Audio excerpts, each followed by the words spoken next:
में एग्जाम दे रहे हैं तो उनके लिए थोड़ा सा इंसाइट आ जाएगा। मुझे ऐसा फील हो रहा है ना, प्रॉब्लम क्या हो रही है, बच्चे मन से बना के लिख रहे हैं। कुछ आंसर्स ऐसे हैं जो मन से बना के लिखने पड़ेंगे, उसमें कोई उपाय नहीं है। But there are some answers which are direct from institute material, जिसको भी आप मन से बनाओगे तो मार्क्स नहीं मिलेगा। जो आंसर इंस्टीट्यूट मटेरियल में नहीं है और वो क्वेश्चन पूछा गया तो वो तो मन से बनाना ही पड़ेगा आपका। कहीं ना कहीं इशू क्या आ रहा है कि आप जो आंसर बना रहे हैं वो मन से बनाने के कारण जो पूछ रहा है एग्जैक्ट उसका लॉजिक नहीं दे पा रहे हैं। आप अपना मन से जो आपको याद आ रहा है आप वो बना के लिख रहे हैं, you are not connecting with the question. मतलब लॉजिक नहीं समझ में आ रहा, मतलब एज अ लेमैन अगर कोई लॉजिक पढ़ रहा है तो लॉजिक से कन्विंस नहीं हो पा रहे। ये उन क्वेश्चंस के लिए जो मन से बनाया जा रहा है, मतलब जिसका क्वेश्चन इंस्टीट्यूट का मटेरियल में भी नहीं था, आया तो मन से बना रहे, मन से कुछ भी बना रहे। और जो क्वेश्चन आपका इंस्टीट्यूट मटेरियल में था उसमें आप मन से बनाओगे तो ऑब्वियस सा चीज है कि नंबर मिलना ही नहीं। ठीक है, तो हर्ष के केस में पहला क्वेश्चन 6C है। ठीक है, हर्ष एक बार आप क्वेश्चन पेपर भी खोलो, क्वेश्चन पेपर डाउनलोड करो इंस्टीट्यूट साइट से,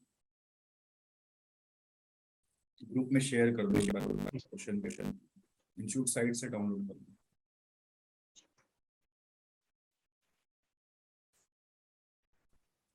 हाँ 6C में आ जाओ। हाँ सो क्वेश्चन नंबर 6C जो आया था, जो आपने फर्स्ट अटेम्प्ट किया, नीचे जाओ, उसमें रिक्वायर्ड में क्या लिखा है।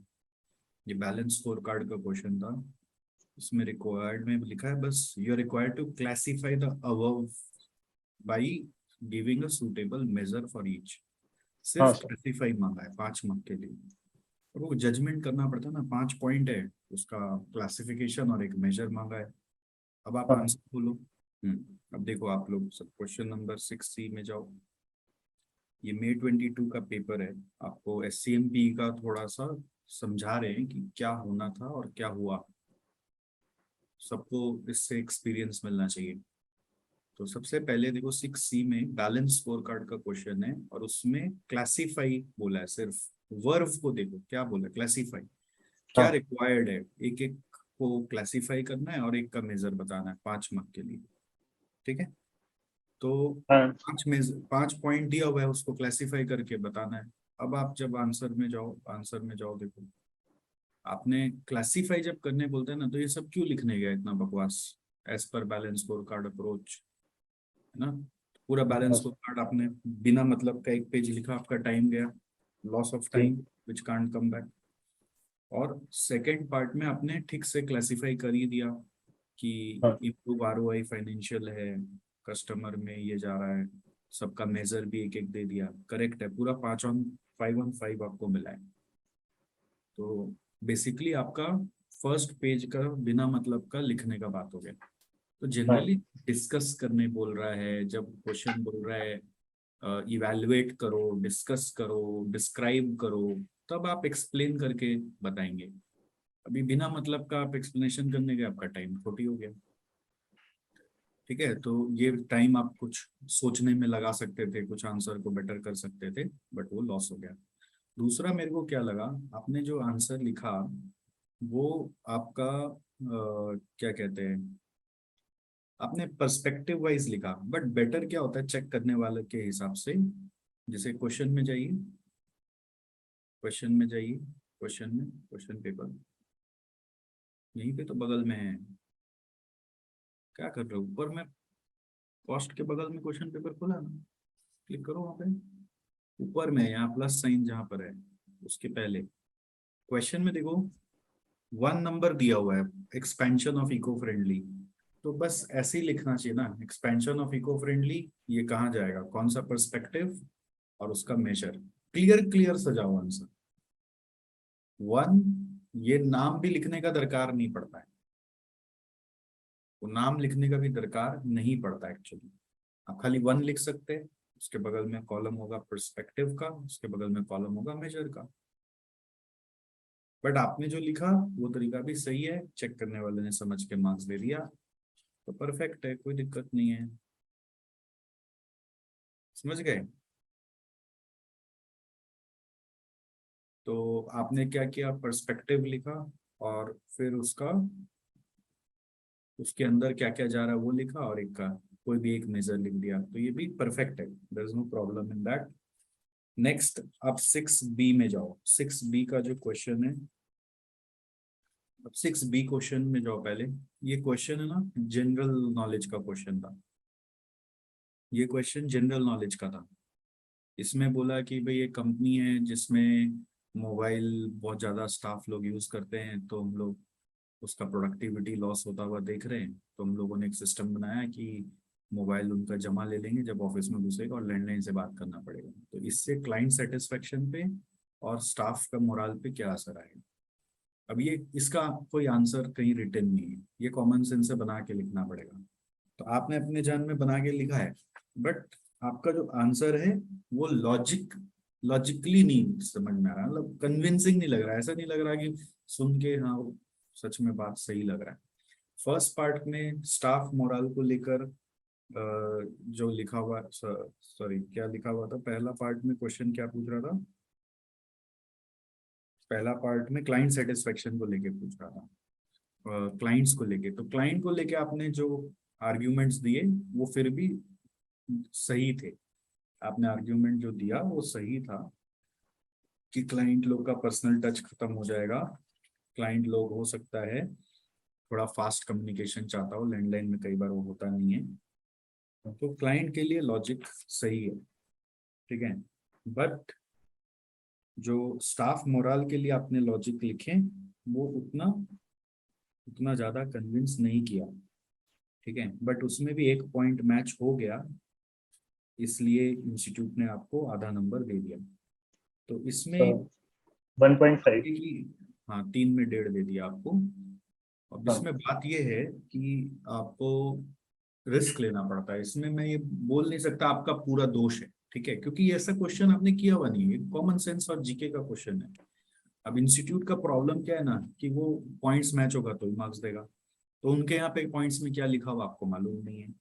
But at the same time I will say कि आपका जो लॉजिक आपने लिखा कि एम्प्लॉय, जैसे आप पढ़ो, in the given arrangement the employees mobile phone will be submitted at the reception.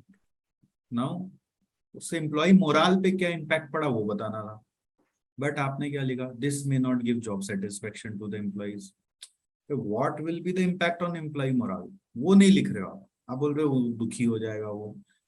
Further this type of work they do is highly intellectual. intellectual as the work in company consultancy firm, this can reduce their efficiency too. Now कैसे, अभी efficiency बढ़ाने के लिए तो हम लोगों ने ये किया, अब आप बोल रहे एफिशिएंसी कम हो जाएगी, मतलब कनेक्ट नहीं हो रहा ना। मोबाइल रखने से हाईली इंटेलेक्चुअल वर्क कैसे समझ में आ रहा, मतलब आपका जो लॉजिक है वो समझ नहीं आ रहा।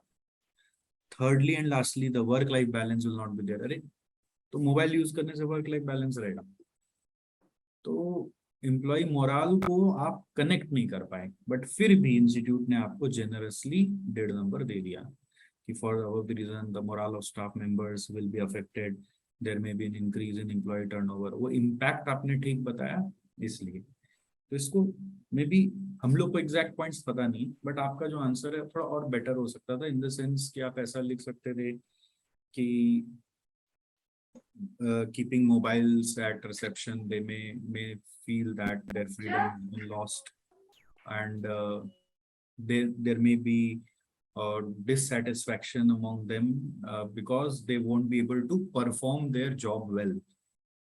It's not always that the firm's responsibility is there. In consultancy firm, the employees also act like a consultant to the clients, and they also feel satisfied to serve the clients. So since service will be deficient, they may not feel satisfied from their job. मतलब तुमको थोड़ा सा logic को अपने भाषा में बताना चाहिए। अब देखो वो सही होगा कि गलत हम नहीं बोल रहे हैं, हमको नहीं पता ये जो हम बोल रहे हैं वो भी सही होगा क्या, बट पॉइंट ये है कि आपका जो एक्सप्लेनेशन है वो क्वेश्चन का आंसर होना चाहिए। वो क्वेश्चन का आंसर नहीं हो रहा है, वो गॉसिप लग रहा है। मतलब जैसे बोल रहे हैं ना एम्प्लॉय मोराल पे क्या असर पड़ेगा, तो जैसे दो बहनें बात करती है ना, हाँ भाई मोराल पे असर तो पड़ेगा, फिर वो बहन बोल रही है हाँ हाँ बहन बात ये है कि वो बेचारा बहुत दुखी हो जाएगा। तो आपका आंसर उस टाइप का आ रहा है, तो एक्चुअल आंसर आना चाहिए कि लॉजिक क्या है, क्यों वो डिससेटिस्फाई हो जाएगा। लॉजिक खुल के नहीं आ पाया, बट फिर भी I felt that institute has been generous here to give you थोड़ा 50। एक्सप्लेन करना चाहिए था मतलब हर पॉइंट। एक्सप्लेन मतलब नहीं बोलूंगा, एक्सप्लेन मतलब क्या होता है कि यू हैव टू इलैबोरेट, एक कॉन्सेप्ट को इलैबोरेट करना। एक्सप्लेन मतलब खींचना है। It's not the word explain, it's about arguing properly, मतलब लॉजिक प्रॉपर देना। तो लॉजिक मिसिंग आ रहा है। खींचने, एक्सप्लेन करना मतलब होता है खींचना। आपको खींचना नहीं है, आपको सही क्वेश्चन का लॉजिक बताना है। अब जो क्वेश्चन इंस्टीट्यूट मैट में कहीं पर भी है, वहां पे आंसर वैसा ही देना होगा जो इंस्टीट्यूट मैट का है। और जो क्वेश्चन आपका इंस्टीट्यूट मैट में नहीं है, उसका सही लॉजिक आपको खोज के निकालना पड़ेगा। ठीक है, चलो नेक्स्ट आओ, 6A में आओ। 6A एक इंटरमीडिएट का क्वेश्चन था। ये क्वेश्चन में जाओ पहले। सिक्स सिक्स का ए जो था, ये इंटरमीडिएट का क्वेश्चन था। इसमें आपका सर्विस इंडस्ट्री का क्वेश्चन था, हेल्थ केयर वाला। 6A। ठीक है, एकदम बच्चा क्वेश्चन था। इसमें फीस कलेक्टेड बताया हुआ है, तो 4250 से डिवाइड करने से वॉल्यूम आएगा। ठीक है, 51 लाख को आप डिवाइड करोगे 4250 से, तो you will get volume 5 crore 10 lakh. और उस वॉल्यूम के हिसाब से वेरिएबल कॉस्ट का रेट भी निकाला जा सकता है, फिक्स कॉस्ट दिया हुआ है। यहाँ पे ये जो नर्सिंग स्टाफ का कॉस्ट दिया हुआ है ना, 1 for every 500, इसका हाँ मतलब है जैसे 510 लाख था ना वो, 510 लाख कितना था ऊपर में, डिवाइड बाई 4250 करने से आ रहा 12,000। 12,000/500 करने से आ रहा है 24। 24 इंटू ये कितना है देखो, तो जीरो कितना है, 5 3 2 5 1 6, 2 4 6, 5 2 3 2 5 1 6 डिवाइडेड बाई 4250 से वॉल्यूम आई 12,000।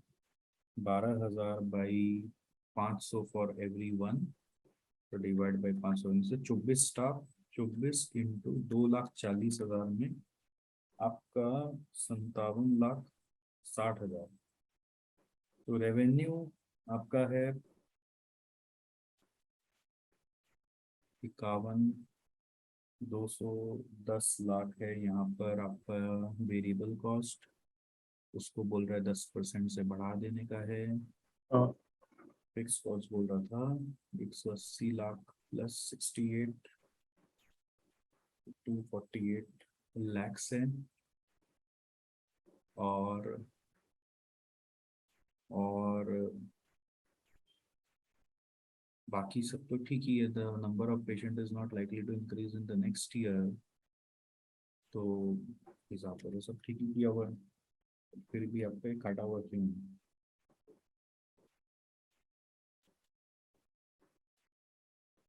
मेरे देखने में भूल हो गया था कि वो 2.4 में लिख लिया था, एक्चुअली वो 24 है। 12,000 24 कैसे आया?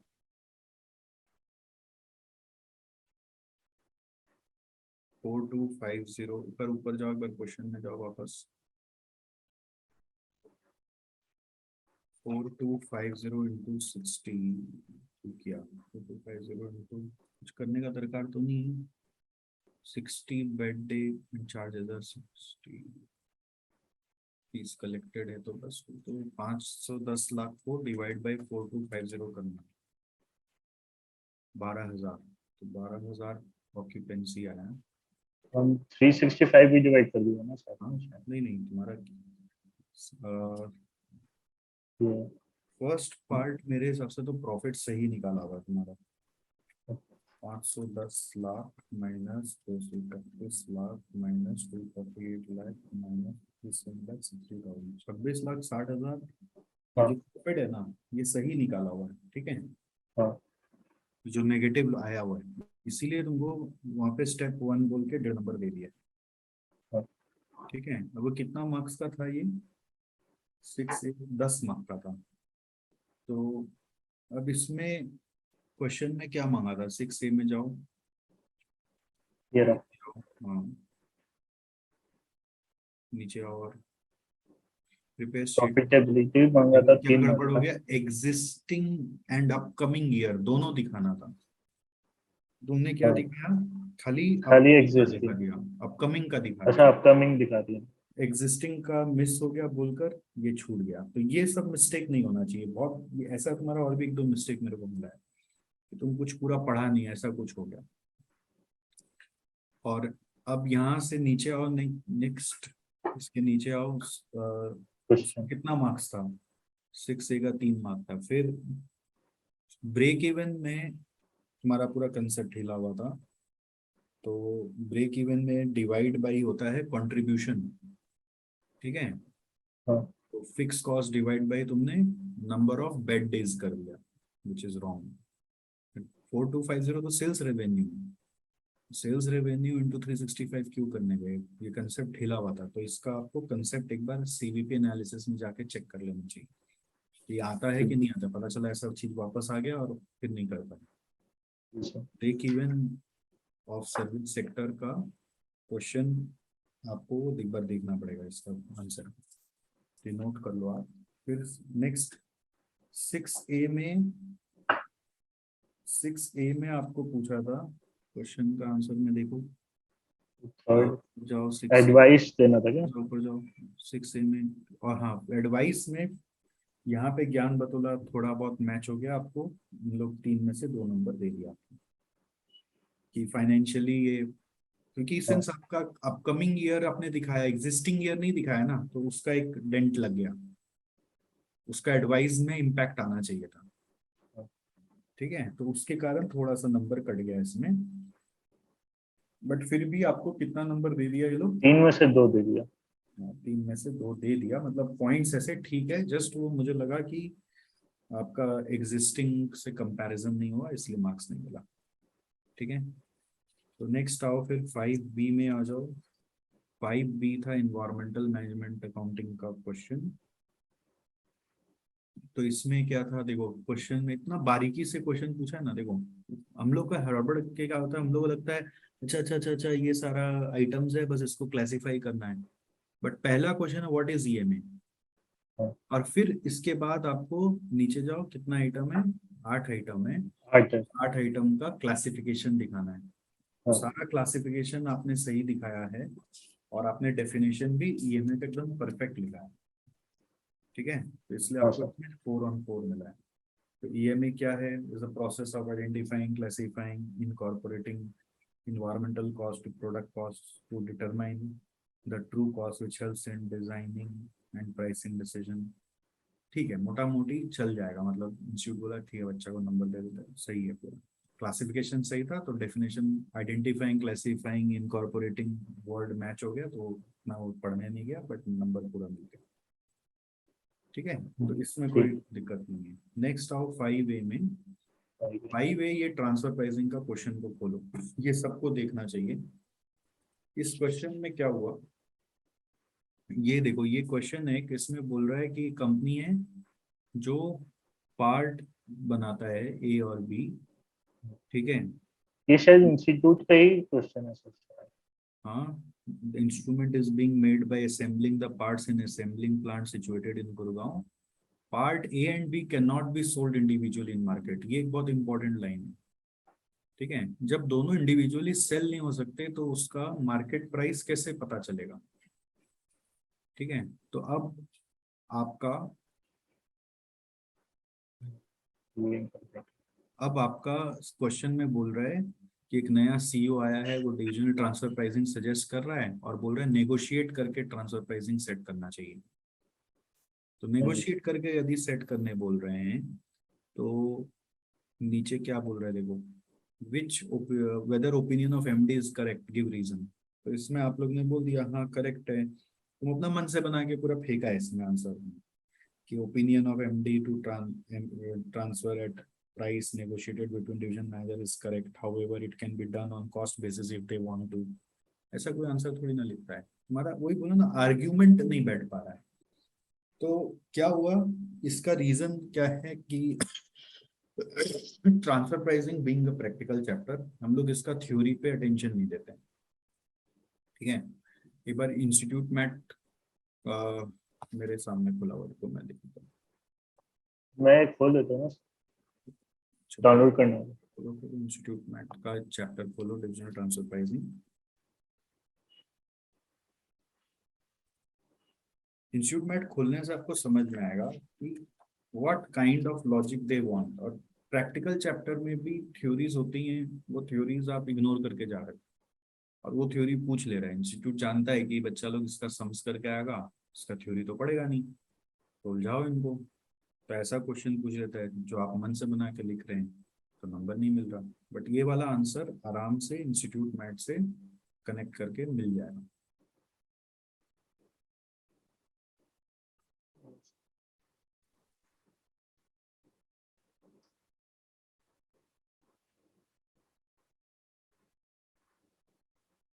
टेस्ट और नॉलेज में जाना है ना सर? हम्म।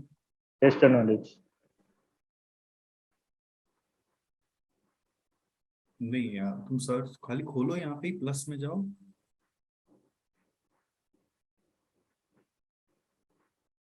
वहीं पे खोल।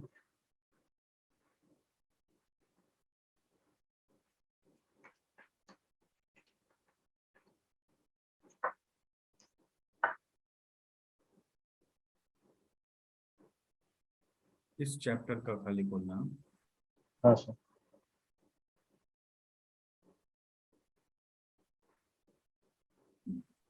इसमें एकदम लास्ट की तरफ समरी में जाओ और नीचे आओ। सर ये एंड है। ऊपर ऊपर जाओ, समरी आता है ना। समरी आजकल शायद नहीं देता। नहीं नहीं है, क्वेश्चंस के पहले होगा। वो धीरे धीरे जाओ। हाँ हाँ, ये फिर बोलो। चाहिए। हाँ। थोड़ा जूम करो, नीचे देखो, इसमें आओ और नीचे आओ और नीचे आओ। रुको रुको रुको, यहाँ पे नेगोशिएटेड ट्रांसफर प्राइस होगा। नेगोशिएटेड, देखो नीचे जाओ।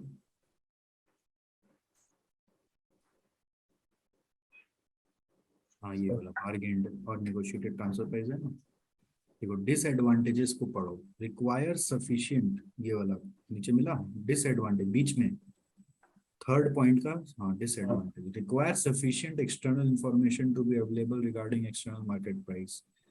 Internal cost information must also be shared in order to negotiate at reasonable price. तो ये जो पॉइंट है, ठीक है, यहाँ हाँ पर अब सर। सफिशिएंट एक्सटर्नल इंफॉर्मेशन, अब इतना लॉजिक कौन खोजने जाता है, सीधा सा बात है। ठीक है, तो इतना पॉइंट्स नहीं, अगर आप पढ़ोगे ये सब तो एग्जाम में जो आप भी लॉजिक लिखोगे वो कुछ ऐसा ही वैसा ही होगा।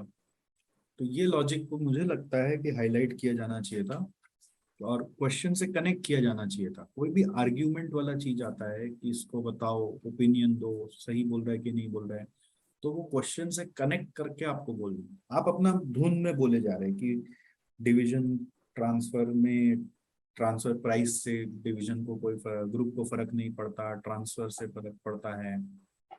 ठीक है, तो ये सब बातों का कोई अस्तित्व नहीं था। आपको एग्जैक्ट इस पॉइंट को कवर करना चाहिए था। अभी देखिए इंस्टीट्यूट क्या बोलेगा ये मुझे नहीं पता।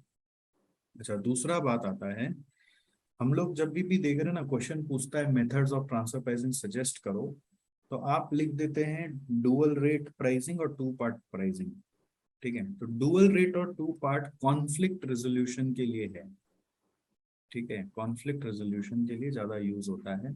नीचे देखो लिखा हुआ ना डिविजनल कॉन्फ्लिक्ट, उसमें यस। डुअल प्राइसिंग और टू पार्ट प्राइसिंग है। बट अगर आपसे पूछता है मेथड्स ऑफ ट्रांसफर प्राइसिंग बताओ, तो वो ऊपर में बताना पड़ेगा। ऊपर में मेथड ऑफ ट्रांसफर प्राइसिंग चालू हो रहा है, देखो ये सब वेरिएबल कॉस्ट वाला, स्टैंडर्ड कॉस्ट वाला। हाँ। ठीक है, ऊपर जाओ और भी होगा, फुल फुल कॉस्ट कॉस्ट। वाला, फुल कॉस्ट प्लस मार्कअप वाला। और ऊपर आओ, और ऊपर आओ, ऊपर जाओ, हाँ ऊपर जाओ।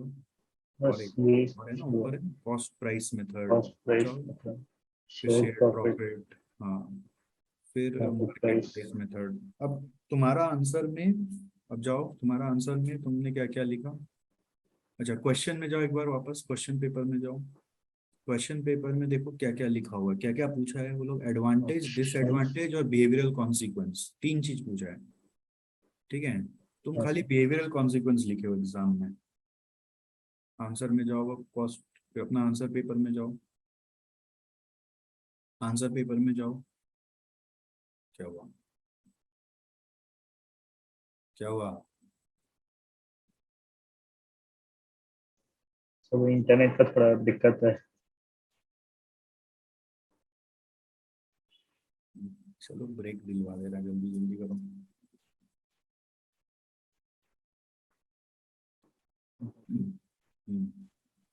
ड्रॉप आउट में। हाँ। तो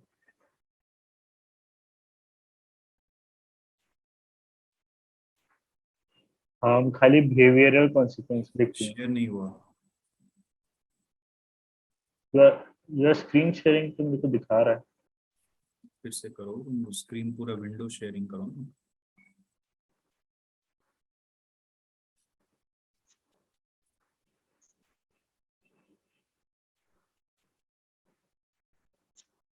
आया सर।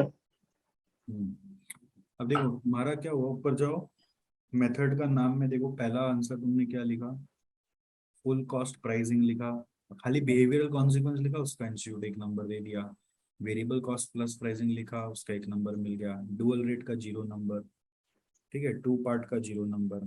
प्रॉफिट स्प्लिट, एक्चुअली नाम चेंज कर दिया तुम, शेयर्ड प्रॉफिट की जगह प्रॉफिट स्प्लिट लिख दिया। बट ये सही था, मुझे लगता है इसका एक नंबर उनको मिलना चाहिए था। बट वो गुस्सा हो गया, इसलिए काट दिया एकदम। वही तो मिला। यहाँ तुम्हारा एक नंबर बढ़ सकता। खैर, आ जाओ नेक्स्ट क्वेश्चन में।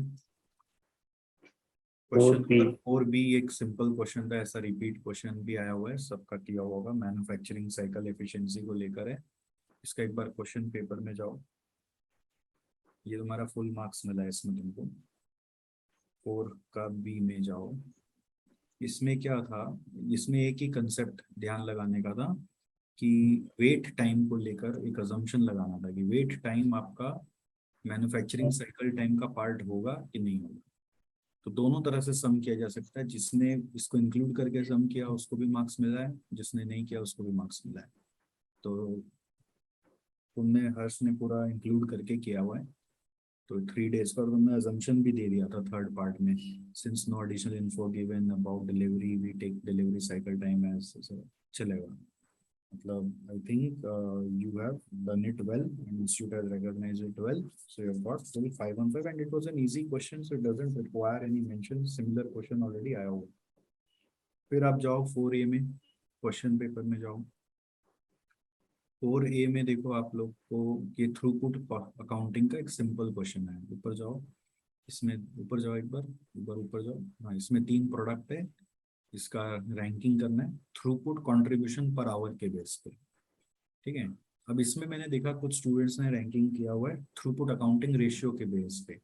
तो दरकार नहीं, हालांकि रैंकिंग दोनों से सेम आ रहा है, बट रैंकिंग करना है थ्रूपुट कंट्रीब्यूशन पर आवर के बेस पे। शायद रैंकिंग सेम आ रहा है तो इसलिए इंस्टीट्यूट ने मार्क्स दे दिया होगा। तो थ्रूपुट कंट्रीब्यूशन पर आवर से रैंकिंग कर लिया, 132 रैंक आया। और फिर से देखो इसमें क्या बोला है पार्ट 1 में, rank the products and prepare statement showing optimal mix for maximising profit. तो इसमें ऑप्टिमम मिक्स जब पूछता है ना, तो you should try to show the profit also. ठीक है, तब 5 मार्क। अब तुम्हारा मार्क्स कहाँ कटा देखो, जाओ सॉल्यूशन में, जाओ सॉल्यूशन में जाओ। 4A का फर्स्ट पार्ट सही है, मतलब पार्ट A का रैंकिंग सही है, इसलिए स्टेप 1 में 2 मार्क दे दिया। दो बट मार्क दिया। ऑप्टिमम मिक्स सही है, तुम्हारा ऑप्टिमम मिक्स सही है। ठीक है, बट तुमको बस मार्क्स नहीं दिया। तो यहाँ पे क्योंकि एक नंबर प्रॉफिट मिलना नहीं चाहिए है। था, एक नंबर मिलना चाहिए था कम से कम, क्योंकि प्रॉफिट नहीं निकाले इसे नंबर काट दिया। तो ये थोड़ा नाइंसाफी लगा मेरे को। करेक्ट तो है, कुछ तो नंबर देना चाहिए था बच्चे को, बट नहीं दिया। अपील कर सकते हो, बट अपील करके देखो ओवरऑल कुछ फायदा है कि नहीं, वही बात है, एक नंबर उधर बढ़ रहा है, एक नंबर इधर बढ़ रहा है। नेक्स्ट, अब आ जाता है तुम्हारा 4 का सेकंड पार्ट। सेकंड पार्ट में एक कमिटमेंट का बात था कि कस्टमर को एक कमिटमेंट दिया हुआ है, एक प्रोडक्ट बेचने का है। ऊपर जाओ क्वेश्चन में, लास्ट लाइन में देखो, क्वेश्चन का लास्ट लाइन, क्वेश्चन हाँ, ये लो। हाँ वो मिस हो गया था मेरे से। नहीं ये ठीक किया है तुमने, इसमें पूरा मार्क्स मिला है। 2500 यूनिट का कमिटमेंट था तो उसको सबसे पहले बनाना पड़ेगा, रैंक 1 के पहले। हाँ तो इसमें तुमने प्रॉफिट निकाल दिया एक्चुअली, क्योंकि इस पार्ट को करने के लिए आपको ये देखो, ये पुराना प्रॉफिट दिखाया, contribution as per optimum mix, फिर नीचे contribution as per court order दिखाया, दोनों का डिफरेंस निकाला, और ये मार्क्स पूरा दिया है इसमें। 2 आउट ऑफ 2 तुमको जो मिलना चाहिए वो मिला है। तो इधर दिखाने का मार्क्स दे दिया, वो चीज वहां पे करना था, उसका नंबर काट दिया तुम्हारा। ठीक है, बी वेरी स्पेसिफिक, मतलब जो चीज जहां जरूरत है वहां नहीं दिखाओगे तो वहां नंबर नहीं मिलेगा। फिर जाओ आप 4 ए, 4 का ए, कौन सा है ए, ए नहीं है थर्ड सी। पार्ट। हाँ 4 का थर्ड पार्ट, अभी 3 ऑपरेशनल मेजर्स, ये बच्चों को ध्यान ही नहीं पड़ता है। इसका नाम है थ्रूपुट, और ऑपरेटिंग एक्सपेंस और इन्वेस्टमेंट्स। बट सब ने, बहुत लोगों ने इसमें आंसर में लिखा है वो steps of theory of constants का। तो ये पूरा डब्बा मिल गया आपको, जीरो। हाँ सर। इसमें कोई दया दया दृष्टि नहीं रखी गई आपके ऊपर, पूरा जीरो कर दिया गया। ठीक है, क्योंकि लिखना जो था वो आपने नहीं लिखा। तो एग्जैक्ट चीज नहीं याद होने से ऐसा इशू हो रहा है। मतलब क्या हो रहा है कि रिवीजन मल्टीपल टाइम्स नहीं हो, या कंसेप्ट देखते ही, पॉइंट देखते ही याद नहीं है, ऐसा कुछ हो। और लास्ट अब आ जाओ क्वेश्चन नंबर 1। इस बार का क्वेश्चन नंबर 1 एकदम धांसू क्वेश्चन था, जो केस स्टडी का क्वेश्चन था। ये क्वेश्चन एकदम नया क्वेश्चन था, पहले कभी ऐसा क्वेश्चन नहीं आया है। 3 पेज तक चल रहा है, इसमें सिंपल बातें बोल रहे हैं कि एक इलेक्ट्रॉनिक कंपनी है जो बहुत पॉपुलर है, बट आजकल अभी इसका क्वालिटी इशू भी नहीं है, बट सेल नहीं बढ़ रहा। तो प्राइस घटा के सोच रहे सेल बढ़ाए तो भी नहीं बढ़ा। तो फिर किसी कंसल्टेंट को रखा इसने और बोला कि देखो क्या प्रॉब्लम है। तो पता लगा के लाया कि मार्केट में आजकल नया जमाना का सब आर्टिफिशियल इंटेलिजेंस वाला प्रोडक्ट्स आ गए हैं, जो लोगों को अच्छा लग रहा है, जैसे वायरलेस फीचर्स के साथ। तो अभी आपका वो सब नहीं है, इसलिए आपसे क्वेश्चन पूछा गया। तो इसका आंसर पूरा जनरल नॉलेज से ही लिखना है। ठीक है, अब जैसे फर्स्ट पार्ट है, as per strategic position analysis where does the company stand. अब इसमें क्या लिखना है, इसका तो कोई सर आंसर। मेरे को याद नहीं था। External environment, internal environment, organisation culture होना चाहिए। हाँ, तो ये इसका स्ट्रेटेजिक पोजीशनिंग एनालिसिस आपका चैप्टर 1 ऑफ इंस्टीट्यूट मैथ में दिया हुआ है, जिसमें एक्सटर्नल इन्वायरमेंट, इंटरनल इन्वायरमेंट, और एक क्या था, एक और point, sir organisation culture. Organisation culture. अब ये 3 के बारे में लिखना था, तो एग्जैक्ट पॉइंट्स नहीं मिले इसलिए कुछ भी लिख दिया ये। तो इसलिए एक मिल गया। मार्क्स फिर भी 2 में 1 मिल गया है, क्योंकि एक्सटर्नल इन्वायरमेंट का एक पॉइंट है, थ्रेट ऑफ टेक्नोलॉजी जो बाहर वाले लोगों का आ रहा है, वो एक पॉइंट यहाँ पे लिखा है थोड़ा सा। फिर सेकंड में आऊँ, उस क्वेश्चन में पूछा था 6C का इसमें क्या इम्पैक्ट है। हाँ। सी, ठीक है। अब 6 6C का फुल फॉर्म इसको अच्छे से याद था, तो नाम सही लिखा और थोड़ा बहुत अपने जान में उसके बारे में वर्ड सही लिखा, तो इसलिए इसको 6 में 3 मिल गया। बट अंदर का जो वर्डिंग्स है वो प्रॉपर नहीं था, जो इंस्टीट्यूट मैट में लिखा हो उसके हिसाब से नहीं था।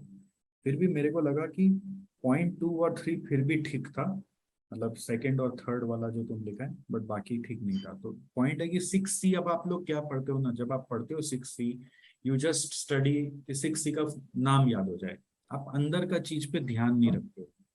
तो एज अ कॉन्सिक्वेंस 6C लिखने आएगा तो आप अंदर में कुछ भी लिखोगे तो आधा मार्क मिलेगा। तो यही इसके साथ हुआ। फिर आओ थर्ड क्वेश्चन में आओ, थर्ड क्वेश्चन में आओ, यहाँ पे क्या बोल रहा है, give your recommendation for implementation of 6 sigma techniques. ठीक है, तो रिकमेंडेशन फॉर इम्प्लीमेंटेशन में रिकमेंडेशन वर्ड जब बोलता है ना, तो नॉर्मली कोशिश करना चाहिए जितना पॉसिबल एवेन्यूज है वो बताकर फिर इनमें से बेस्ट चूज करें। तो एक्चुअली 6 सिग्मा टेक्निक्स में DMAIC आता है, DMADV आता है, दोनों बता के DMADV के बारे में यहाँ बोलना था, बट आपने खाली DMAIC के बारे में बोला। बट फुल फॉर्म सही था, इसलिए 6 में आधा मार्क आपको मिला। तो ये आंसर हिल गया, क्योंकि देखो नया क्वेश्चन का डर सबको रहता है, तो आप कोई अलग नहीं हो। बट उसमें क्या होता है, थोड़ा सा पेशेंस से थोड़ा बहुत रिक्वायर्ड को बार बार पढ़ के आंसर को तैयार करने से you get the clarity. Alright, फिर उसके बाद आओ 6 का डी था, 6 का डी भी है क्या? हाँ सर। 6 का डी में प्रोडक्ट लाइफ साइकिल का बारे में बोल रहा है, तो फेज के बारे में बोला है, वो तो ठीक ही लिखा आपने। Which but phase? Uses, uses जो है ना, अगेन यूजेस हिल गया आपका, ठीक है, तो यूजेस करेक्ट नहीं आया, इसलिए आपको मार्क्स नहीं मिला इसमें। यूजेस एग्जैक्ट इंस्टीट्यूट का मैट में जो लिखा हुआ वो लिखना पड़ेगा, वही पॉइंट्स दिखाने पड़ेंगे। और एक change is the law of the world, उसमें आपको अगेन इंस्टीट्यूट ने 3 में 1 नंबर दे दिया है। उसमें क्या लिखना है एक्चुअली कोई नहीं समझ सकता है, ठीक है, तो इसको आपने जो लिखा मुझे लगता है ठीक था, एक बच्चा जैसे लिखता है उसी हिसाब से लिख सकते हैं, तो आपने ठीक ही लिखा मुझे लगता है। वो इंस्टीट्यूट का क्या सोच था वो पकड़ना मुश्किल है, और ऐसा हम लोग एग्जैक्ट पढ़े भी नहीं है, तो ये मुझे ठीक लगा। नंबर जो मिला उसको मैं अपने हाथ नहीं कोई पाई नहीं। चलो अब लास्ट आ जाओ क्वेश्चन नंबर 2 में। 2A, ये एकदम आपका टाइम शॉर्टेज हो गया था, क्लियर समझ में आ गया था, प्रैक्टिकल क्वेश्चन है, ऐसा सेम क्वेश्चन क्लास में करा हुआ भी होता है, मैथ्स में भी हाँ, होता है, बट आपने JIT का सर था। थियोरिटिकली कर दिया आपने, ठीक है, हाँ। आपने कैलकुलेशन दिखाया ही नहीं है कुछ भी, हड़बड़ हड़बड़ में 2A का कोई भी कैलकुलेशन आया सर नहीं। ये मेरे किया हुआ था और क्वेश्चन से समझ आ रहा था कि किस टाइप का है। मेरे पास टाइम नहीं था ना एक्चुअली। समझ में आ गया, और टाइम नहीं था इसलिए ये हुआ। और 2B में क्या हुआ कि ये स्टैंडर्ड कॉस्टिंग का एक यूनिक क्वेश्चन था जो अभी तक आया नहीं है, बट ओल्ड सिलेबस का एक क्वेश्चन है ये, तो इसका एक क्रैक था, ट्रिक पॉइंट था, तो मैं इसका कभी वीडियो पूरा प्रॉपर बनाऊंगा ना, तो उससे आपको देखने मिलेगा। सर मेरे को कहीं पे इस तरह का सेम सम मेरा देखा हुआ लग रहा था, बट वो एग्जैक्टली उसका उस मोमेंट पे क्लिक नहीं किया मेरे को।